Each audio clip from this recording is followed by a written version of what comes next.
সংক্ষিপ্ত অনুমতি জানানোর জন্য অনুরোধ জানাচ্ছি।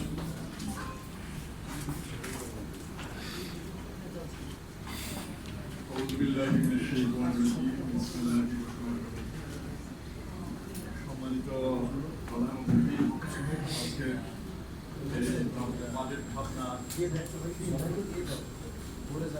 শীর্ষক সেমিনারের আইনজীবী এবং সুধীমণ্ডলী, আসসালামু আলাইকুম ওয়া রাহমাতুল্লাহি। আমাদের দেশে বাজেট প্রতি বছরই হয়। স্বাধীনতার পর থেকে প্রতিটি সরকার, সেটা গণতান্ত্রিকভাবে নির্বাচিত হোক, প্রজাতান্ত্রিকভাবে ক্ষমতা আসুক, তারা একটা বাজেট প্ল্যান আছে। আমাদের বাজেট ভাবনাটা যেহেতু আইনজীবীদের ভাবনা, সেহেতু আমরা বিচার বিভাগ সম্পর্কিত ব্যাপারটাই এখানে মূলত আলোচিত করেছি। কিন্তু একটা বাজেট তো শুধু বিচার বিভাগ না, গোটা দেশেরই সবগুলো অর্গানকে নিয়েই একটা বাজেট আসবে। বাজেটে বিভিন্ন বরাদ্দ থাকবে, কিন্তু বাজেটের যেটা হচ্ছে মূল যেটা সেটা হচ্ছে যে কর ব্যবস্থা। রাজস্ব যদি আদায় না হয় বাজেট সরকার দেবে না। আমাদের এখানে সবচেয়ে বড় সমস্যাটা হচ্ছে যে কর ব্যবস্থা। এটা হচ্ছে আমাদের এখানে সবচেয়ে দুর্নীতিগ্রস্ত একটা ব্যবস্থা।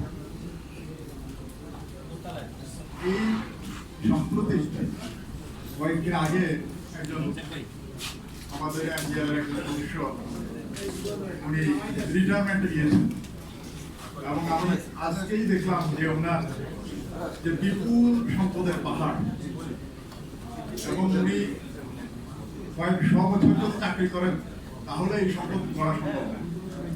এই যে বিচার বিভাগের যে দুর্নীতি, বিচার বিভাগে তো আছেই, এই কর ব্যবস্থায় যে যারা কর আহরণের সাথে তারা যদি দুর্নীতিগ্রস্ত হন, তারা যদি সৎ না হন, তাহলে বাজেট নিয়েও টানাপোড়েন থেকেই যাবে।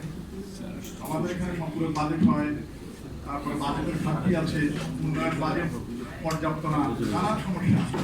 এই সমস্যাগুলো মূলেই রয়েছে আমাদের আমাদেরকে সৎ এবং কর্মঠ কর ব্যবস্থা গড়ে তুলতে হবে, এবং আহরণের সাথে যারা জড়িত তাদের অবশ্যই সরকার ঘাটতি আছে,